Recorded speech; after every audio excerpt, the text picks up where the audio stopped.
Welcome back to Jinia blogs. Jinia ব্লগসের নতুন একটা সকালে নতুন একটা ব্লগে আমাদের সকলকে অনেক অনেক ওয়েলকাম। ঘড়ির কাঁটায় এখন ঠিক 9:05 আর এখন থেকেই আমি ব্লগটা আরম্ভ করলাম। উঠেছি বেশ খানিকক্ষণ আগে। পুরনো বেশ কিছু ব্লগস আছে যেগুলোকে মানে ইন অর্ডার ছাড়তে হবে। এর ব্লগের একটা সত্যি একটা মানে দিক আছে, মানে আমি একটা বিশেষ কন্টেন্ট ডিসাইড করেই আজকের ব্লগটা করি। সেই জন্য ব্লগস নিয়ে আমাকে আর মিস্টার বিশ্বাসকে একটু বসতেও হচ্ছে। মানে আমি যেহেতু ক্যামেরাম্যান, আমি আর উনি যেহেতু এডিটার, উনি দুজনে মিলে একটু আলোচনা করেই কাজটা করতে হচ্ছে। সেটা করতে করতেই স্নানের দেরি। তখনকার দিনে গ্রাম বাংলায় বসন্ত রোগের সাংঘাতিক প্রাদুর্ভাব হতো। কালকে সায়নের যখন বৌভাত হয়েছে, বাপি ক্যাটারার থেকেই ছোট্ট ছোট্ট ব্যাগগুলো পেয়েছি। এগুলো অ্যাকচুয়ালি মেনু কার্ডের মতো, বাট মেনু ব্যাগ। তো এইগুলো তো খুব কাজে লাগে, কারণ ছোটো ছোটো জিনিস যখন ক্যারি করে কোথাও নিয়ে যেতে হয়, Aadhaar card, banking details, PAN card, ছোটোখাটো জিনিসগুলো, তখন না এরকম ছোটো ছোটো ব্যাগের দরকার হয়। তো এইগুলো তো আমার কাজে লাগবেই। এইগুলো আমার কাছে খাবারের থেকেও বেশি ইম্পর্টেন্ট। আর এই রেড রোজগুলো পেয়েছি, দেখো এগুলোতে অ্যাকচুয়ালি বড় বউয়ের নাম লেখা আছে, ভীষণ সুন্দর দেখতে। তো এইগুলো আমি আজকে আমার যে ফ্লাওয়ার ভাসটা আছে, যেটাতে সিনথেটিক ফ্লাওয়ার্সগুলো আমি রাখি, তার মধ্যে এটাতে রাখবো, আর সেই ফ্লাওয়ার ভাসটা টেবিলের ওপর রাখবো। হ্যাঁ, এইগুলো হচ্ছে ছোটো ছোটো মজা। এগুলো হচ্ছে বড়োবেলার মজা। ছোটোবেলার মজা যেমন একরকম, বড়োবেলার মজা একরকম।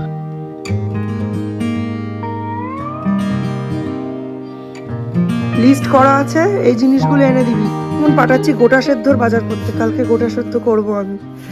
নিজে কিচ্ছু ঠিক হয়নি, এখন আমি যাচ্ছি ওপরে গিয়ে বিছানা পরিষ্কার করব। আর আজকের ব্লগের একটা সত্যি একটা মানে দিক আছে, মানে আমি একটা বিশেষ কন্টেন্ট ডিসাইড করেই আজকের ব্লগটা করছি। আজকের কন্টেন্ট হচ্ছে গোটা সেদ্ধ কী আর কেন আমরা সেটা খাই। তো এই ম্যাটারটা নিয়েই আজকে কথা বলবো।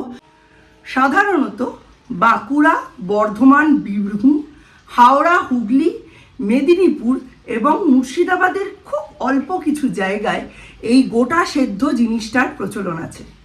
গোটা সেদ্ধ আসলে কি? কিছু জিনিস গোটা সিদ্ধ করে খাওয়ার নামই হচ্ছে গোটা সেদ্ধ।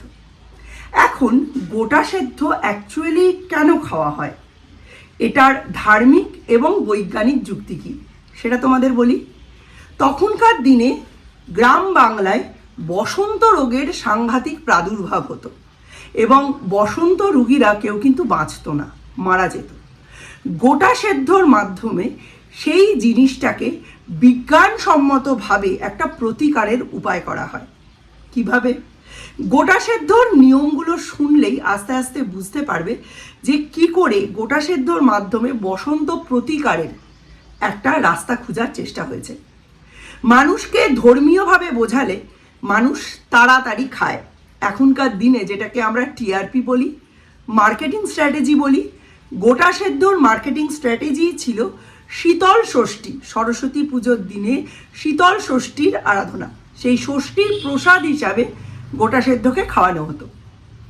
সরস্বতী পুজোর দিন সন্ধ্যাবেলায় রন্ধন এবং সরস্বতী পুজোর পরের দিন অরন্ধন, অর্থাৎ রান্না হবে না। সেই দিন আগের দিনের যে প্রসাদ, শীতল ষষ্ঠীর প্রসাদ, সেটাই খাওয়া হবে। এটাই হচ্ছে গোটা সেদ্ধ। গোটা সেদ্ধ খাওয়া কেন হয় সেটা তো বুঝলাম, বসন্তের প্রাদুর্ভাবকে আটকানোর জন্য। কিন্তু কিভাবে? গ্রাম বাংলায় একটা প্রথা হিসাবে এটাকে ব্যবহার করা হয়েছে। তখনকার দিনের অ্যান্টিবায়োটিক বলতে আমরা হলুদকে খুব মান্যতা দিই। এখনও অর্গ্যানিক হলুদ বলে আমরা দোকান বাজারে কিনতে যাই, বড় বড় শপিং মলে কিনতে যাই। কিন্তু যখনই মা, ঠাকুমা, দিদিমারা কোনো জিনিস প্রেসক্রাইব করেন, তখনই তারা বাতিলের খাতায় বা ট্র্যাডিশনাল বা এইরকম পুরনো দিনের মানুষ, এইটাকেও যুক্তি দিয়ে কেন আমরা বিচার করব? হলুদ তখনকার দিনেও বেস্ট অ্যান্টিসেপটিকের কাজ করেছে। গোটা সেদ্ধর দিন, সরস্বতী পুজোর দিন সন্ধ্যাবেলায় গোটা শিম, গোটা বেগুন, গোটা রাঙালু, গোটা মটরশুঁটি, এই সমস্ত কিছু এবং ষাটকলাই ডাল, এই সমস্ত কিছু দিয়ে রান্না হতো গোটা সেদ্ধ। বাড়ির সমস্ত রান্না মিটে যাওয়ার পরে রান্নাঘর ভালো করে ধুয়ে মুছে উনুনে কাঠের জালে বা কয়লা, ঘুঁটে এইসবের জালে বড় হাঁড়িতে গোটা সেদ্ধ একসাথে দিয়ে দেওয়া হতো। অঞ্চল ভেদে তার তারতম্য ছিল। কেউ নুন ছাড়া গোটা সেদ্ধ কারুর রান্নার নিয়ম, কারুর রান্নাতে গোটা সেদ্ধতে নুন তেল ইউজ করতে পারতেন, কেউ আবার নুন তেল হলুদ বা মশলাযুক্ত। কারুর গোটা সেদ্ধ মানে কোনো পরিবারের গোটা সেদ্ধর নিয়মে লঙ্কা দেওয়া যায়, কোনো পরিবারের গোটা সেদ্ধর নিয়মে লঙ্কা দেওয়া যায় না। তাই কারুর গোটা সেদ্ধর রেসিপি দেখেই এটা বলা অনুচিত আমি এত বছরের পুরনো ঘটি কিন্তু আমরা এভাবে গোটা সেদ্ধ রাঁধিনি। অঞ্চল ভেদে আলাদা আলাদা হয়। আমার বাপের বাড়িতে গোটা সেদ্ধতে শুধুমাত্র নুন পড়তো, তেল পড়তো না। আর আমার মাসির বাড়িতে, যাদের বাড়ি শিমুরালি, ওখান থেকে যে গোটা সেদ্ধ আসতো তাতে লঙ্কা থাকতো, নুন থাকতো, তেল থাকতো এবং তাতে সমস্ত রকম মশলা থাকতো। আমার মায়ের ওটা পছন্দ ছিল, আমার কিন্তু আমার বাড়ির গোটা সেদ্ধটাই পছন্দ ছিল, যাতে খালি নুন থাকতো এবং যাতে কাঁচা তেল সহযোগে রান্নার পরের দিন যখন খাবে, অরন্ধনের দিন, সেদিন এটা রোদে বসে মৌতাত করে খাওয়ার জিনিস। মুড়ি দিয়ে কাঁচা তেল কাঁচা লঙ্কা দিয়ে খাওয়া হতো। আমার কিন্তু ভীষণ ভালো লাগতো। গোটা সেদ্ধ খেলে বমি হয়ে যাবে, গোটা সেদ্ধ রোগীর পথ্য, গোটা সেদ্ধ খেলে হসপিটালে ভর্তি হতে হবে, এই সব অযৌক্তিক কথা আমি কোনো দিন শুনিনি। এবছর এটা নিউ ট্রেন্ড, ট্রেন্ডে গা ভাসাতে হবে এমন মাথার দিব্যি কে দিয়েছে? কেউ না। সুতরাং নিজের ধর্মকে চেনা, নিজের সনাতনী প্রথা পার্বণকে চেনা খুব প্রয়োজন। ট্রেন্ডে না গা ভাসিয়ে নিজের ধর্মের ধ্বজা উড়িয়ে চলুন, তাতে পরবর্তীকালে আপনার আমাদের ধর্ম সংস্কৃতির মানুষদের অনেক উপকার হবে। নোংরা জিনিস দেখিয়ে আমি কখনোই আমার ব্লগিং চ্যানেলকে নোংরা করব না। আমি সেই কন্টেন্টই ক্রিয়েট করব যেটা আমি ক্রিয়েট করে নিজের কাছে চোখে চোখ রেখে তাকাতে পারি। তো গোটা সেদ্ধর নিয়ম তো বললাম, এইবার হচ্ছে পরের দিনের গল্প। পরের দিন সকালবেলা স্নান সেরে রান্নাঘর ধোয়া মোছা করে প্রথমেই, এখন গ্যাস ওভেন হয়েছে, উনুনগুলোকে ঢেকে দেওয়া হয়। তারপর শিল নোড়াটিকে দাঁড় করিয়ে দেওয়া হয়। শিল নোড়াটিকে একটি সাদা কাপড় হলুদে ছুপিয়ে তাকে বউ সাজানো হয়। তার সামনে দেওয়া হয় সমস্ত জোড়ায় জোড়ায় 6 রকমের জোড়া সবজি, জোড়া মটরশুঁটি, জোড়া বেগুন, জোড়া শিম, জোড়া আলু, এই রকম। তারপরে মা ঠাকুমারা একটি হলুদের ফোঁটা পরিয়ে হাতে হলুদ সুতো বেঁধে দেন, যেটা বাচ্চাদের মঙ্গল কামনায়।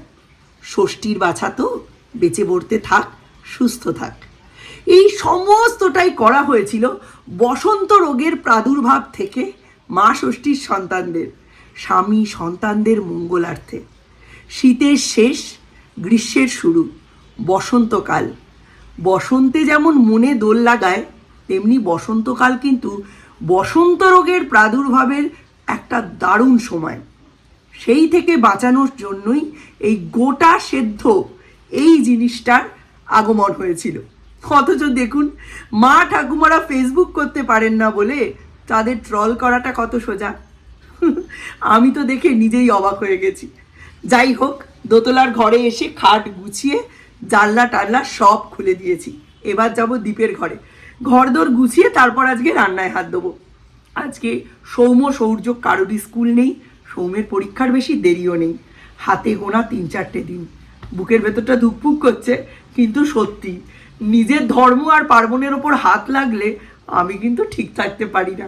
কার কার বাড়িতে গোটা সেদ্ধ আছে আর সেই খাওয়ার নিয়মটা কি, তোমাদের বাড়ির নিয়ম জানতে চাইছি আমি। একটুখানি ওপরে গেছি, জামা কাপড় দেখো, এক তাল জামা কাপড় ওপরে জমিয়ে রেখে দিয়েছি। কে জানে, হয়তো ওরা সুদ পায় না কাচলে, আমি তো বলতে পারি না।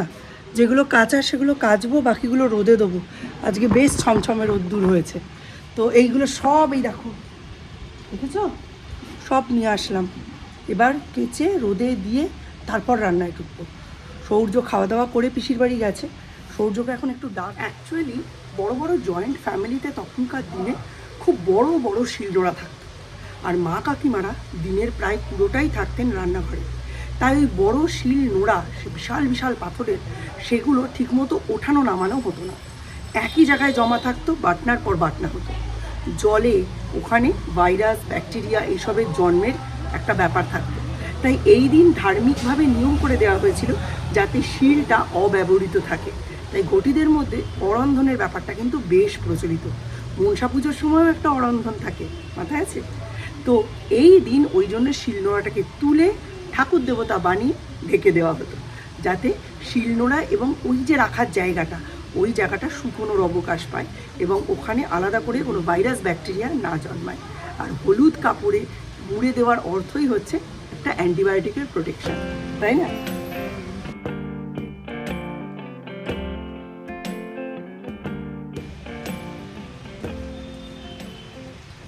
আজকে রাতে ডালটা ভিজিয়ে রাখবো, বাকি সবজিপাতিগুলো জোগাড় করে রাখবো।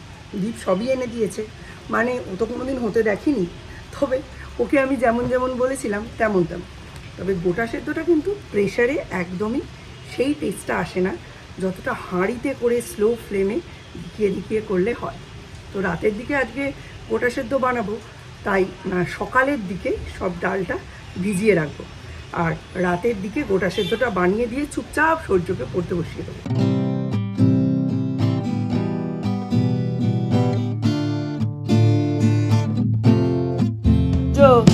অনেক আড্ডা হয়েছে, মার্চ মাস থেকে ফার্স্ট টার্মিনাল পরীক্ষা। বাবা, গায়ে আবার প্রজাপতি বসলো নাকি? আর এখন একটু পড়তে হবে, ঠিক আছে? পড়াশুনো করে যে গাড়ি ঘোড়া চড়ে সে, পড়াশুনো না করিলে গাড়ি চাপা পড়ে সে।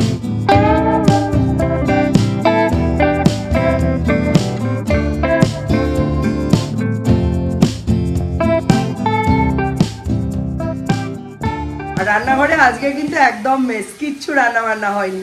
তবে রান্নাঘর এমনি মোটামুটি পরিষ্কার আছে, রান্না করেই বাকি কাজে হাত দিতে পারবো। এই যে কড়াই দুটোই বসিয়ে দিয়েছি, এইটাতে হচ্ছে শিম পোস্ত, এটাতে হচ্ছে ডিমের ঝোল। তো এইগুলো মশলা ফসলা কষিয়ে নিয়েছি, আর এইখানে সমস্ত জিনিসপত্র টুকটাক যা আছে এইগুলো সব রেডি করে নিয়েছি। তো চলো ঝটপট রান্নাটা করে নিই। রান্নাটা করে নিয়ে তারপরে আসতে পারবো, কারণ এর মধ্যে আবার সৌর্যকে স্নান টান করানো আছে।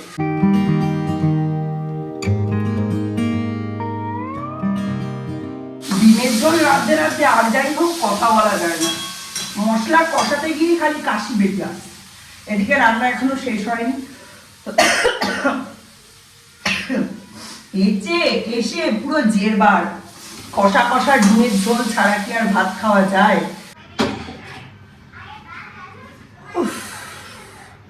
এইটুকু রান্না করছি, কিন্তু এত ব্রেক দিয়ে দিয়ে রান্না করছি, এতেই দম শেষ।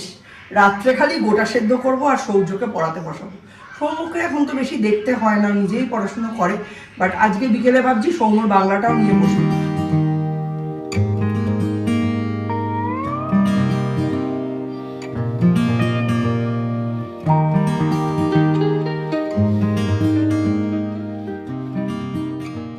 খাওয়া দাওয়া হয়ে গেছে, আমারও হয়ে গেছে, আর আমি এখানে ধোঁকার পুর নাড়ছি। এই ধোঁকার জন্য মটর ডালটা কবে থেকে ভেজানো পড়েছিল, আজকে এটা নেড়ে টেড়ে রেডি করে একদম বরফি কেটে রেখে দেবো, বেশ 2-3 দিন খাওয়া যাবে। ধোঁকাটা সৌম্য খুব পছন্দ করে, কিন্তু গুরুপাক হয় বলে মিস্টার বিশ্বাস খেতে চান না, আজকে তাই এর ব্যবস্থা। আমার ঠাকুমা ধোঁকা একদম নাড়তে পারতো না, বলতো কি আমার ঠাকুমার তো হার্ট মানে সাইজে বেড়ে গিয়েছিল, এনলার্জ হয়ে গিয়েছিল, বললো এত আমি হাত নাড়তে পারি না, সেই জন্য ঠাকুমা তালের ফুরুলি করতে পারতো না, নাড়ু পাকাতে পারতো না, ধোঁকাও করতে পারতো না। শেষের দিকটা বড্ড টাইট হয়ে আসে তো পারতো না। হচ্ছে গোটা সেদ্ধ জোগাড়, এই যে মেজো আলু, গোটা লঙ্কা, এখানে রয়েছে মটরশুঁটি, শিম, রাঙালু আর বেগুন। বেগুনটা পুরোপুরি কপালের ওপর, একটু নিখুঁত হলে দেখে নিতে হবে। শিম আর মটরশুঁটিটা একটু লাইটে উঁচু করে ধরলেই ভেতরে পোকা পাকা আছে কিনা দেখে নেওয়া যাবে। তো এরমভাবে চেক করে নিয়েছি। রাঙালুও কিন্তু কাটা যাবে না। আর আমি নিয়েছি এখানে গোটা মুগের ডাল, এর মধ্যে অনেকে 6 রকমের কলাই, ছোলা, মটর, তারপর এই সমস্ত জিনিস নিতে পারে, তবে এইটাই হচ্ছে বেসিক, ঠিক আছে? এটা দিয়েও খুব সুন্দর হয়। প্রথমেই দিয়ে দেবো 2টো গোটা বেগুন। এটা প্রেসার কুকারে করলেও খুব ভালো হয়, কিন্তু ব্যাপারটা যেটা সেটা হচ্ছে এই যে চাপ দিয়ে ঢুকিয়ে দিলাম, হ্যাঁ, এই হাঁড়িতে স্লো ফ্লেমে করার যে টেস্ট সেটা পাওয়া যায় না। এবার দিয়ে দিচ্ছি শিম। কিচ্ছু করার নেই, খুব ইজিলি একটা খুব টেস্টি রান্না। এটা কি আর মাছ মাংস ডিম এই সব জিনিসের মতো কারি যেগুলো ওই লেভেলের খেতে হবে? হেলদি ফুড পথ্য হিসাবেই খেতে হবে, সেটা হিসাবে যতটা ভালো হওয়ার কথা আলটিমেটলি ততটাই ভালো। মটরশুঁটি দিয়ে দিলাম, এই যে রাঙালু। এই সবজিগুলো না আগে একটু ভালো করে ধুয়ে রাখবে, কাটা তো যায় না, ধুয়ে রাখতে হয়। এগুলো দেওয়ার পরে এই যে আলু, এই আলুগুলো দিয়ে দেবো। আলুগুলো কিন্তু বড় নেওয়া যাবে না। মুগের ডাল,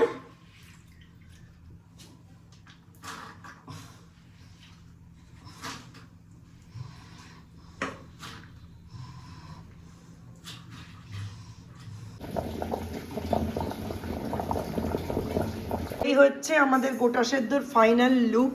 আজকে কিন্তু গোটা সেদ্ধ রান্না করে আমি হেব্বি খুশি, খেতে কিন্তু জমজমাট হয়েছে। তো চলো আজকের মতো ব্লগটা এখানেই এন্ড করছি, দেখা হবে নতুন একটা ব্লগে। ততক্ষণ